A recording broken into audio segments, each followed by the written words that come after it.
নমস্কাৰ, আপুনি চাই আছে গাঁও চহৰ জিলাৰ খবৰ। মই জয়ন্ত মাধৱ গোস্বামী। মেৰাপানীত ধৰ্মান্তৰকৰণৰ জাল পেলাইছে খ্ৰীষ্টিয়ান মিছনাৰীয়ে। প্ৰাৰ্থনা গৃহ নিৰ্মাণ কৰি সৰ্বসাধাৰণ লোকক চিকিৎসা কৰাৰ নামত এখন বৃহৎ নাটক কৰিছে খ্ৰীষ্টিয়ান মিছনাৰীয়ে। গাঁৱে গাঁৱে এজেণ্ট নিয়োগ কৰি চাহ জনগোষ্ঠীৰ লোকসকলক বিশেষকৈ টাৰ্গেট কৰি লৈছে খ্ৰীষ্টিয়ান মিছনাৰীয়ে। গাঁৱৰ বিধৱা মহিলা, কৰ্মসূত্ৰে অসমৰ বাহিৰত থকা মহিলাসকলক টাৰ্গেট কৰে এজেণ্টসকলে। শেহতীয়াকৈ মেৰাপানী চন্দনপুৰত সংঘটিত হৈছে অনুৰূপ ঘটনা। এগৰাকী বিধৱা মহিলাক বেমাৰ ভাল কৰি দিয়াৰ প্ৰলোভনেৰে ধৰ্মান্তৰকৰণ কৰাৰ অভিযোগ উত্থাপন হৈছে। অবেদ বি নামৰ চৰকাৰী গাঁও প্ৰধানজনে চম্পা পাহাৰীয়া নামৰ মহিলাগৰাকীক ধৰ্মান্তৰিত কৰাৰ অভিযোগ উত্থাপন হৈছে। পুত্ৰ কৰ্মসূত্ৰে বাহিৰত থকাৰ সুযোগ লৈ ধৰ্মান্তৰকৰণ কৰাক লৈ তীব্ৰ প্ৰতিক্ৰিয়াৰ সৃষ্টি হৈছে। ইতিমধ্যে পুত্ৰ গাঁও প্ৰধান অবেদ বীৰৰ বিৰুদ্ধে এখন এজাহাৰ দাখিল কৰিছে। ঘটনাক লৈ অঞ্চলটোত সৃষ্টি হৈছে তীব্ৰ প্ৰতিক্ৰিয়াৰ। মাক ক'লোঁ মই তাত নাযাব, আহিব, ঘৰত থাকিব ক'লোঁ। তাৰপিছত বুজালোঁ মই, বহুত বুজাৰ পিছত দুদিনমান থাকে, তাৰপিছত আকৌ গুচি যায়। তেনেকৈ দেখাৰ পিছত মই তালৈ নাৱৰতোলৈ গাঁওবুঢ়া তেখেত ওচৰত গ'লোঁ মই। তেখেতে ক'লে যে, তেখেতক ক'লোঁ মই যে মোৰ মা এনেকৈ আহি পিনে থাকে, তো ভাই ভণ্টিৰ পঢ়া শুনা বেয়া হৈ আছে, তেওঁলোকক মাক ক'ব যে ইয়াত আহিবলৈ নক'ব, তাৰপিছত ঘৰতে থাকিবলৈ ক'ব, তেনেকৈ ক'লোঁ মই। তাৰপিছত গামৰাজনে কৈ থৈ মই আহিলোঁ, গামৰা হিচাপে আপুনি এইটো কৰি দিব কৈ পিনে কৈ থৈ আহিলোঁ। তাৰপিছত গামৰাজনে একো একশ্যন নল'লে। তাৰপিছত মই গাঁৱৰ মানুহখিনিৰ ওচৰত গ'লোঁ। গাঁৱৰ মানুহে ক'লে ঠিক আছে আমি কথা পাতি ল'ম বুলি ক'লে। তাৰপিছত ফোন কৰি সুধিছিলে গাঁৱৰ মানুহে। তাৰপিছত গাঁৱৰ মানুহখিনিৰ লগত কথা পাতিলে নাপাতে এইটো নাজানো মই। তাৰপিছত আহি পিনে ঘৰৰ ওচৰত ঘৰত লৈ পিনে মোক মাতি পেলাই ভাবুকি দিছে তেখেতে, যে কৈছে মই গাঁওবুঢ়া আবিদবিদ। কৃষিমন্ত্ৰী অতুল বৰাৰ উপস্থিতিতে কৃষি বিষয়াক থকা সৰকা কৰিলে মন্ত্ৰী বিমল বৰাই। বিষয়াৰ কৰ্মসংস্কৃতিৰ অনীহাক লৈ তীব্ৰ অসন্তুষ্ট মন্ত্ৰী বিমল বৰা। ডিব্ৰুগড় জিলাৰ ভাৰপ্ৰাপ্ত কৃষি বিষয়া অনুপ কুমাৰ পেগুলৈ আঙুলিয়াই বিমল বৰাই ক'লে, মই আজিকালি কৃষি বিভাগক কথা ক'বলৈ বাদেই দিছোঁ। ডিব্ৰুগড়ৰ মানকটা খেলপথাৰত অনুষ্ঠিত বিকশিত কৃষি সংকল্প অভিযান কাৰ্যসূচীত আজি মন্ত্ৰীগৰাকীয়ে এনেদৰেই আঙুলি টোৱালে এজন কৃষি বিষয়াক। আনহাতে বিমল বৰাৰ অভিযোগ নচ্ছাত কৰে ডিব্ৰুগড় জিলা কৃষি বিষয়া অনুপ কুমাৰ পেগুৱে। মই 17 চনৰ পৰাই মই বহুত দায়িত্ব লোৱাৰ পিছত আগৰ পৰাই কৰোঁ, তাৰপিছতো ট্ৰাই কৰিছোঁ। আপোনালোকে খবৰ কৰিলে গমেই পায়, বহু বন্ধুৱে মোক দেখিছে মই 2000-3000 বিঘা মাটিত হাল বাওঁ, কিবা কৰোঁ, ডাবল ইনকাম কৰোঁ, এগ্ৰিকালচাৰ ডিপাৰ্টমেণ্ট মাৰোঁ, কৰোঁ না, এইবাৰো কৰোঁ, আলু কৰি আছোঁ, কিবা কিবি কৰিছোঁ। কিন্তু দেখোঁ তেখেতলোকৰ যিটো ইণ্টাৰেষ্ট থাকিব লাগে নাথাকে। মই নাজানো আহিছেনে নাই অহা, কিন্তু আমাৰ উদ্দেশ্যত এটা পৰিৱেশ মই নকওঁ আৰু সংবাদ মাধ্যমত ক'বলৈ বেয়া, কিন্তু মই ভাবোঁ যে নতুন এটা চিন্তা অসমত আৰম্ভ হৈছে, ভাৰতত আৰম্ভ হৈছে, আৰু আমাৰ বিভাগসমূহেও এই ক্ষেত্ৰত আগুৱাই লৈ যাব। কাৰণ মুখ্যমন্ত্ৰী ডাঙৰীয়াই যেনেধৰণে কষ্ট কৰি আছে, এগ্ৰিকালচাৰ ডিপাৰ্টমেণ্টৰ অতুল বৰা ডাঙৰীয়াই যেনেধৰণে কষ্ট কৰি আছে, সকলোৱে ছাপোৰ্ট দিলে হ'ব। গতিকে মই বিধায়ক হিচাপে ছাপোৰ্ট চবৰে আছে, চবৰে মন ভাল, চব অ'কে, কিন্তু অকণমান পুৰণি যিটো হেৰি আছিলে, অভ্যাস আছিলে, সেই অভ্যাসটো চেঞ্জ কৰিব লাগিব। লাষ্ট 14 চনৰ পৰা 16 চনৰ পৰা লাহে লাহে চেঞ্জ হৈছে, আৰু 2-4 বছৰ পিছত ভাল হ'ব বুলি ভাবিছোঁ। ছাৰে হয়তো কয় বা আপোনালোকে জানে, কিন্তু হয়তো কাৰণ আমি এগ্ৰিকালচাৰ ডিপাৰ্টমেণ্ট আমাৰ যিকোনো সামৰ্থ্য অনুযায়ী আমি কামখিনি কৰি আছোঁ। কাৰণ আমাকো কিছুমান কাম ধৰক আপোনাৰ 100জন থাকিব লাগে আমাৰ ফিল্ড লেভেলৰ অফিচাৰ, আজি অনলি আমাৰ 22জন আছে। কাৰণ এজন আমাৰ ফিল্ডৰ অফিচাৰে 6টা-7টা এলেকা আমাৰ চাবলগীয়া হৈ যায়। যিটো কাৰণে আমি তাৰমানে হয়তো আমাৰ কেতিয়াবা লেগুণ হ'ব, কাৰণ কিছুমান এলেকাত যাব পাৰোঁ আমি, হয়তো এটা এলেকাৰ পৰা এখন গাঁৱৰ পৰা এইখন গাঁৱলৈ যাবলৈ হয়তো আমাৰ 1-1.5 মাহ লাগি যাব পাৰে কিছুমান ক্ষেত্ৰত। হয়, অৱশ্যে হয়, কিন্তু এইটো হ'ব পাৰে। কাৰণ আমাৰ যিটো আমি চলাৰ দিছোঁ, ছাৰ যিটো মেনশ্যন কৰিছে, চলাৰটো আমাৰ কৃষকসকলে কি কৰে, আপোনাৰ ঘৰৰ ওচৰতে চলাৰটো বহাই থয়, যাতে চুৰে নিব নোৱাৰে। আৰু মেচিনটোৰ কথা আছে, তাৰ বেটেৰীৰ কথা আছে। হয়তো কেতিয়াবাতো খেতি মাটিৰ হয়তো আপোনাৰ ৰোৱনীগৰাকীয়েতো কাপোৰ ধুবও পাৰে। এইখিনি আমি হ'ব পাৰে, এইটো আমি মিছা নকৈতো হ'ব পাৰে। নহয় এইটো মই নাভাবোঁ মই এইটো নাভাবোঁ কাৰণ এইটো হোৱাহেঁতেন আমাৰ ইমানখিনি আমি এচিভ হ'ব নোৱাৰিলেহেঁতেন নহয় এতিয়া মই শুনিছোঁ মই নিজে আছিলোঁ মই ডিনাই বুলি নকওঁ তেওঁতো কি প্ৰসংগত কৰে মই নাজানো কিন্তু আমি কৰি আছোঁ এতিয়া ডিপাৰ্টমেণ্ট আমি কৰি আছোঁ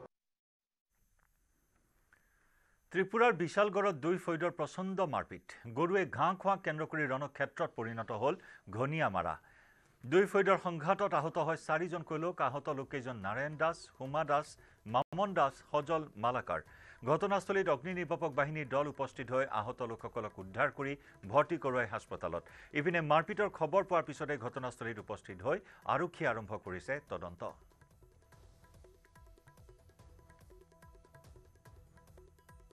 কলাইছে যে নেহাসনগর গনিয়ামারা পিটাপিটি দিয়েছে অলরেডি আমি স্টাফ নিয়ে গেলাম গিয়া দেখি আমরা 3 জন পাইছি মারামারি হয়েছে পিটাপিটি মারামারি 3 জন আমরা পাইছি একদম সিরিয়াস কন্ডিশন আমরা 3 জনই আমরা বিশালগড় মহকুমা হসপিটাল নিয়ে গেছি কি নিয়ে সেই মারপিটের সূত্রপাত শুনলাম গরুর আবাজ খাইলে সেই জানি সূত্র দিয়ে মারপিট হয়েছে কোন জায়গাতে বুঝছেন স্যার আমরা অনেক বিশালগড় হসপিটাল বসাইছি অবস্থা কিরকম অবস্থা একদম সিরিয়াস কন্ডিশন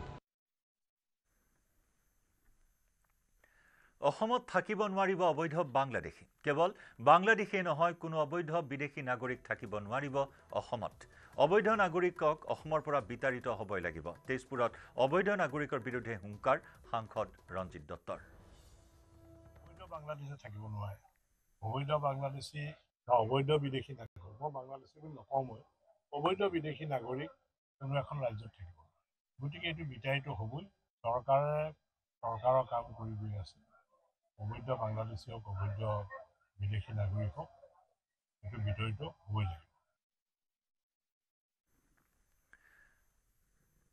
তামুলপুৰৰ নাওকাটাত পথ অৱৰোধ কৰি ৰাইজৰ প্ৰতিবাদ বাইহাটা চাৰিআলিৰ পৰা পৰ্যটনস্থলী বগামাটিলৈ ডাম্পাৰত দৌৰাত্মত অতিষ্ঠ হৈ প্ৰতিবাদ সাব্যস্ত কৰে ৰাইজে গাঁৱৰ মাজেৰে গান্ধী চক সংযোগী পথছোৱাত গধুৰ যান-বাহন বন্ধ কৰাৰ দাবী ৰাইজৰ গধুৰ যান-বাহন চলাচলৰ ফলত পথটো দুৰৱস্থা হোৱা বুলি অভিযোগ উত্থাপন কৰি তীব্ৰ প্ৰতিবাদ সাব্যস্ত কৰে অঞ্চলটোৰ ৰাইজে গধুৰ যান-বাহনৰ চলাচল বন্ধ কৰাৰ লগতে শীঘ্ৰেই পথছোৱা মেৰামতি কৰিবলৈ দাবী ৰাইজৰ ইপিনে ৰাইজৰ প্ৰতিবাদৰ পিছতে ঘটনাস্থলীত উপস্থিত হয় তামুলপুৰ জিলাৰ আয়ুক্ত পংকজ চক্ৰৱৰ্তীৰ লগতে গোৰেশ্বৰ আৰু সুৱাগপুৰ আৰক্ষী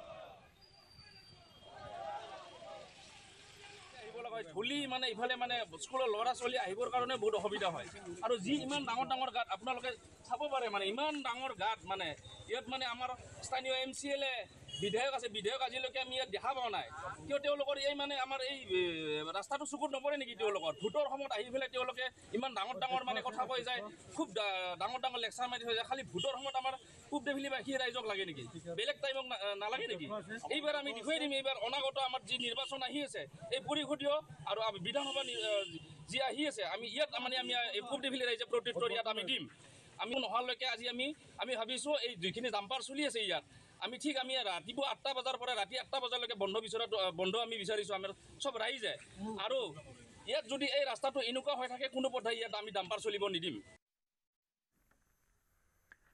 দুলীয়াজান ছাত্ৰ সন্থাত পদত্যাগৰ ধুমুহা 30ৰো অধিক আছুৰ বিষয়ববী আৰু কৰ্মীৰ সমূহীয়া পদত্যাগ দুলীয়াজান আঞ্চলিক ছাত্ৰ সন্থাৰ সভাপতি দিগন্ত বৰা সাহিত্য সম্পাদক সমীৰণ মিশ্ৰ নাওহলীয়া শাখা ছাত্ৰ সন্থাৰ সভাপতি ৰোহিত ইন্দুৱাৰ সাধাৰণ সম্পাদক অৰুণ চুব্বা ভাদৈ শাখা ছাত্ৰ সন্থাৰ সাধাৰণ সম্পাদক আনন্দ কুৰ্মীৰ লগতে 30 গৰাকীৰো অধিক আছু কৰ্মী একেলগে পদত্যাগ কৰে দুলীয়াজান আঞ্চলিক ছাত্ৰ সন্থাৰ ভাৰপ্ৰাপ্ত সভাপতি কুণাল মাক্ৰাৰী আৰু সাধাৰণ সম্পাদক সমীৰণ গগৈৰ হাতত পদত্যাগ পত্ৰ প্ৰদান কৰে কেন্দ্ৰীয় নেতৃত্বৰ বিৰুদ্ধে ক্ষোভ উজাৰি সমূহীয়াকৈ পদত্যাগ কৰে দুলীয়াজান আছুৰ বিষয়ববীয়াই অব্যাহতি লোৱা মূল কাৰণটোৱে হৈছে আমাৰ সদৌ অসম ছাত্ৰ সন্থাৰ যি মূল নেতৃবৃন্দ সেই সকলৰ যি বৰ্তমান কাম কাজ তথা কাৰ্যসূচীৰ ওপৰত আমাৰ সহযোগিতা নাই আমাৰ কোনো মিল নাই আমাৰ মতৰ কোনো মিল নাই তেখেতসকলে একপক্ষীয়ভাৱে যিসমূহ সিদ্ধান্ত লৈছে বা যিসমূহ কথা কৈছে সেই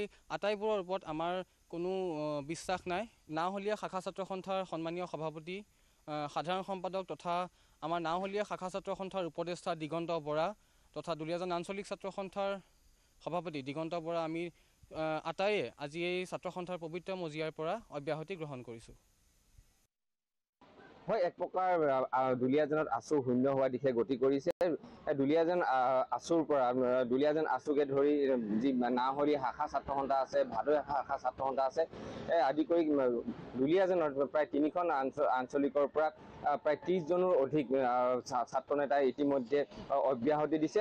মই পোনে পোনে ক'ম দুলীয়াজান শাখাৰ ছাত্ৰ সন্থাৰ সভাপতি দিগন্ত বৰা, সহকাৰী সম্পাদক বেদান্ত খনিকৰ, বিত্ত সম্পাদক শচীন্দ্ৰ সোণোৱাল, ক্ৰীড়া সম্পাদক ৰোহন বৰুৱা, সাহিত্য সম্পাদক সমীৰণ মিশ্ৰ আৰু ভাদৈ শাখা ছাত্ৰ সন্থাৰ সাধাৰণ সম্পাদক আনন্দ কুমি, নাওহলী শাখা ছাত্ৰ সন্থাৰ সভাপতি ক্ৰমে ৰোহিত ইন্দ্ৰদুৱাৰ, অৰুণ চুব্বা সহিতে নাহলীয়া শাখা ছাত্ৰ সন্থাৰ পৰা মুঠ 25জনে ইতিমধ্যে অব্যাহতি ঘোষণা কৰিছে। আৰু এই অব্যাহতি ঘোষণা কৰাৰ লগে লগে আচলতে ক'ব লাগিব যি তৈলনগৰী যি দুলীয়াজান আছে, দুলীয়াজানৰ পৰা আছু প্ৰায় শূন্য দিশে আচলতে গতি কৰিছে। এটা কথা ক'ব লাগিব যি বহু বিতৰ্কিত যি BN সিং পেট্ৰল ডিপু যি এই কাণ্ড সংঘটিত হৈছিল, এই কাণ্ডত আচলতে আছুৰ যি প্ৰাক্তন সাধাৰণ সম্পাদক শংকৰজ্যোতি বৰুৱাক আৰক্ষীয়ে আটক কৰিছিলে। আটক কৰি শেহতীয়াকৈ জেল হাজতলৈ প্ৰেৰণ কৰাৰ পিছত প্ৰায় 9টা দিন জেলত থকাৰ পিছত মুকলি আকাশৰ তললৈ আহিছিলে নেতাগৰাকী। আৰু তাৰপিছত আচলতে সৰ্বসাধাৰণ যি ৰাইজ আছে, সচেতন যি ৰাইজ আছে, ৰাইজে সন্দেহ প্ৰকাশ কৰিছে যে এই আছুৰ যি শংকৰজ্যোতি বৰুৱাক গ্ৰেপ্তাৰ কৰাৰ পিছত আছুৰ যি আচলতে ভূমিকা, এই আছুৰ ভূমিকাই দেখিবলৈ পোৱা নগৈছিল। তাৰ বাবে যিসকল আছুৰ যি অব্যাহতি দুলীয়াজান ছাত্ৰ সন্থা বা ভাদৈ শাখা ছাত্ৰ সন্থা, নাওহলী শাখা ছাত্ৰ সন্থা যিসকল সদস্যই ইতিমধ্যে অব্যাহতি দিছে। আৰু মূল কাৰণ আচলতে সেইটো বুলি বহুতে সন্দেহ কৰিছে। আৰু এটা কথা কৈ দিব, তেওঁলোকৰ লগত যেতিয়া আমি কথা পাতিছিলোঁ, তেওঁলোকে এটা কথা আমাক জনাইছিলে যে তেওঁলোকৰ যি শিক্ষক আচলতে মহল আছে, তেওঁলোকৰ শিক্ষক যি ছাত্ৰ সন্থাৰ যি শিক্ষক মহল আছে, এই শিক্ষক মহলৰ প্ৰতি তেওঁলোকে খুব উজাৰিছিলে, খুব উজাৰি তেওঁলোকে অব্যাহতি ঘোষণা কৰিছে। ইফালে দুলীয়াজান আছুত সমূহীয়া পদত্যাগ কৰাক লৈ প্ৰতিক্ৰিয়া প্ৰকাশ কৰিছে আছুৰ সাধাৰণ সম্পাদক সমীৰণ ফুকনে। তেওঁলোকে নাওহলীয়া শাখা ছাত্ৰ সন্থা, সেই শাখা ছাত্ৰ সন্থাটোৱে ছাত্ৰ সন্থাৰ পৰিয়ালটো ত্যাগ কৰাৰ সন্দৰ্ভত ইতিমধ্যে আপোনালোক অৱগত হৈছে। আৰু দুলীয়াজান আঞ্চলিক ছাত্ৰ সন্থাৰ প্ৰতিনিধি সভা অনুষ্ঠিত হ'ব লগা আছে। আৰু ছাত্ৰ সন্থাৰ সাংগঠনিক স্তৰত প্ৰত্যেক 3 বছৰ, 2 বছৰ, 4 বছৰত আমাৰ বিভিন্ন ধৰণৰ প্ৰতিনিধি সভা, অধিৱেশন এনেকুৱা ধৰণৰ অনুষ্ঠিত হয়। আৰু সেইবিলাক অনুষ্ঠিত হোৱাৰ সমান্তৰালভাৱে আমাৰ যিসমূহ শাখা সমিতি থাকে, যিবিলাক লৈ আঞ্চলিকসমূহ গঠন হয়, সেই আঞ্চলিকসমূহ গঠন হোৱাৰ পূৰ্বে আমাৰ শাখাসমূহৰ নৱীকৰণৰ এটা ব্যৱস্থা কৰা হয়। আৰু এই গোটেই ব্যৱস্থাৱলীৰ আধাৰত আমি দুলীয়াজান আঞ্চলিক ছাত্ৰ সন্থাৰ প্ৰতিনিধি সভা ইতিমধ্যে অনুষ্ঠিত হ'বলৈ গৈ আছে। আৰু নাওহলীয়া শাখা ছাত্ৰ সন্থাও নৱীকৰণ হ'লহেঁতেন। আমাৰ স্পষ্ট কথা যে এখন নদীত বোৱতী নৈত বহু পানী থাকে, নৈৰ পানী শুকাই কেতিয়াও নাযায়, সেই কথা নিশ্চিত। আৰু সদৌখন ছাত্ৰ সন্থাৰ সংগঠন দুলীয়াজানতো অক্ষত আছে, সেই কথা আপোনালোকক স্পষ্ট কৰি দিব বিচাৰোঁ। আৰু আহিব লগা দিনত দুলীয়াজান আঞ্চলিক ছাত্ৰ সন্থাৰ প্ৰতিনিধি সভাৰ দিন আজি ডিব্ৰুগড়ত আমাৰ তেওঁলোকৰ প্ৰতিনিধি সভা চলি আছে। তেওঁলোকে নিশ্চিতভাৱে দুলীয়াজানত তেওঁলোকে প্ৰতিনিধি সভাৰ দিন আজি ঘোষণা কৰিব। আৰু দুলীয়াজান আঞ্চলিক ছাত্ৰ সন্থাই পূৰ্বতে যিধৰণে জনসাধাৰণৰ প্ৰতি দায়বদ্ধ হৈ, ছাত্ৰ ছাত্ৰীৰ প্ৰতি দায়বদ্ধ হৈ কাম কাজ কৰি আহিছিল, কৰি যাব। আৰু গোটেই বিষয়টোক লৈ যাতে অধিক বিতৰ্কৰ সূচনা নহয়, তাৰ বাবে আমি সকলোকে আহ্বান জনাইছোঁ। অচিৰেই উত্তৰ অসমত আৰম্ভ হ'ব পাইপলাইন গেছৰ ঘৰুৱা সংযোজন। ধেমাজিৰ কোলাজানত উত্তৰ পাৰৰ প্ৰথমটো CNG ফুয়েলিং ষ্টেচন আনুষ্ঠানিকভাৱে মুকলি কৰে মন্ত্ৰী বিমল বৰাই। North east gas distribution company লিমিটেডৰ অধীনত ধেমাজিৰ কোলাজানত প্ৰথমটো CNG ফিলিং ষ্টেচন আনুষ্ঠানিকভাৱে মুকলি কৰা হয়। যি সময়ত পেট্ৰল ডিজেলৰ মূল্যবৃদ্ধিয়ে গ্ৰাহকক ৰামটাঙত সোধাইছে, তেনে সময়তে কম মূল্যত গেছ ভৰাই যান বাহন চলাচল কৰিব পাৰিব। ইপিনে অতি কম দিনৰ ভিতৰত জিলাখনত গেছ পাইপলাইনৰো ব্যৱস্থা কৰাৰ কথাও অৱগত কৰে মন্ত্ৰী বিমল বৰাই।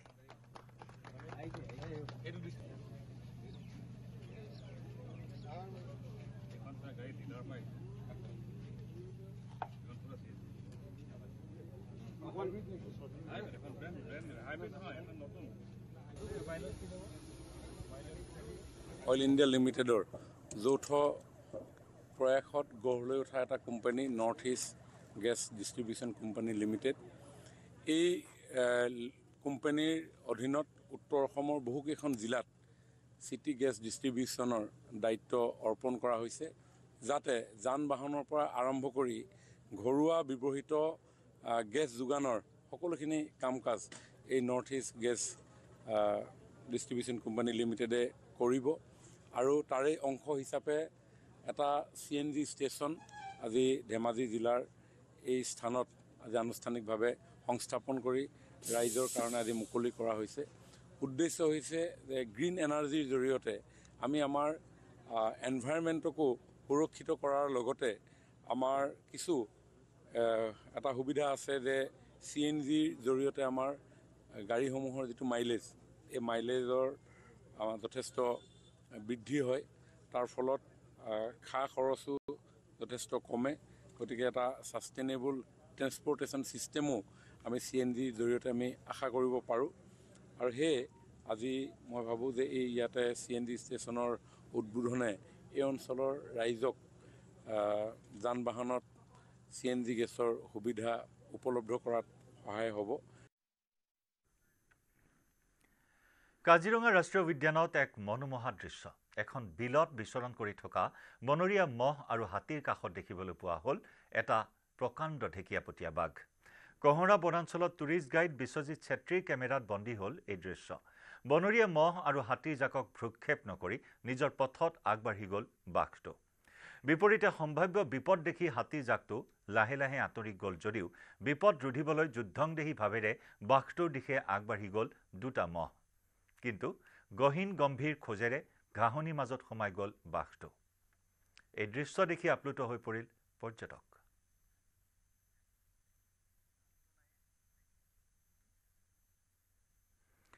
অমৰনাথ যাত্ৰাৰ বাবে কটকটীয়া নিৰাপত্তা ব্যৱস্থা কেন্দ্ৰীয় চৰকাৰৰ। ইতিমধ্যেই আৰম্ভ হৈছে অমৰনাথ যাত্ৰাৰ বাবে ব্যাপক প্ৰস্তুতি।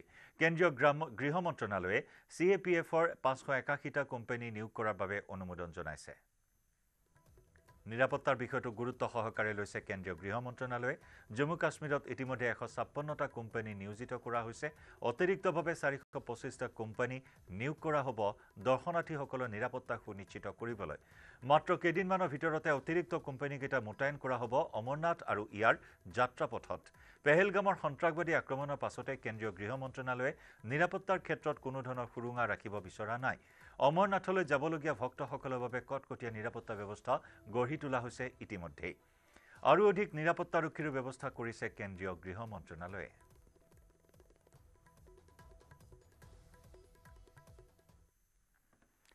ভাৰতীয় সেনাৰ ইষ্টাৰ্ণ কমাণ্ডে প্ৰদৰ্শন কৰিলে সেনাৰ শক্তি।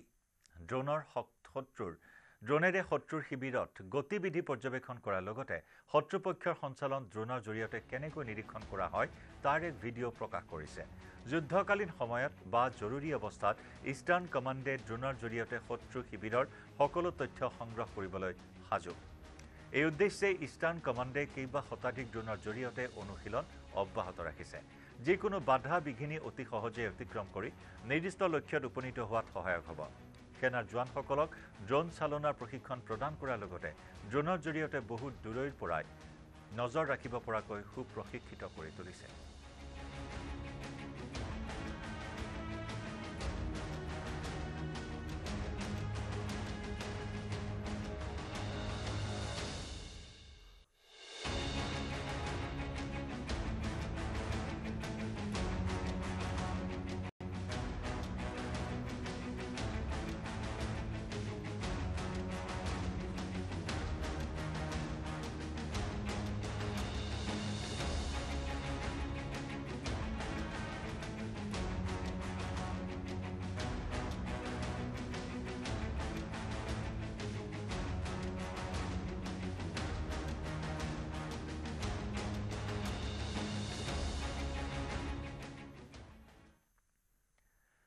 CM ভিজিলেন্সৰ কাৰ্যালয়ত উপস্থিত হ'ল ৰিপুণ বৰা। গৌৰৱ গগৈৰ পাকিস্তান লিংক সন্দৰ্ভত কংগ্ৰেছ নেতাগৰাকীক সোধা পোছা কৰে SITয়ে। কিছুদিন পূৰ্বে সংবাদমেলত গৌৰৱ গগৈ আৰু গৌৰৱ গগৈৰ পত্নীৰ পাকিস্তান লিংক সন্দৰ্ভত মন্তব্য কৰিছিল ৰিপুণ বৰাই। SITৰ সমন লাভ কৰাৰ পিছতে আজি দলীয় নেতাকৰ্মীৰ সৈতে ৰাজীৱ ভৱনৰ পৰা সমদল কৰি আহি হাজিৰ হয় CM ভিজিলেন্সৰ কাৰ্যালয়ত।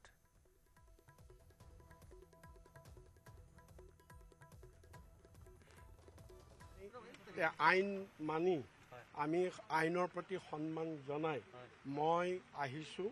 যিহেতু মোক CM ভিজিলেন্সে মাতিছে, গতিকে মোৰ সাক্ষ্য ল'বলৈ মোক জেৰা কৰিবৰ কাৰণে মই তেওঁলোকৰ ওচৰত APR হৈ লওঁ আৰু APR হোৱাৰ পিছত মই ঘূৰি অহাৰ পিছত যদি কিবা আপোনালোকক তাত ক'বলগীয়া থাকে মই তেতিয়া আপোনালোকক জনাম।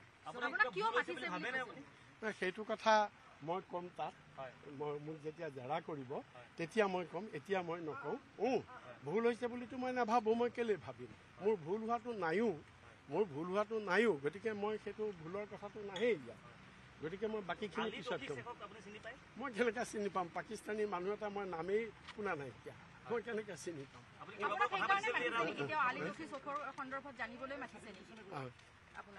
নাই, সেইটো লিখিছে তেখেতসকলে, মইতো চিনি নাপাওঁ, জানি নাপাওঁ, মই কোনোদিন পাকিস্তান গৈও পোৱা নাই, গতিকে মই কি ক'ম তাৰ ওপৰত?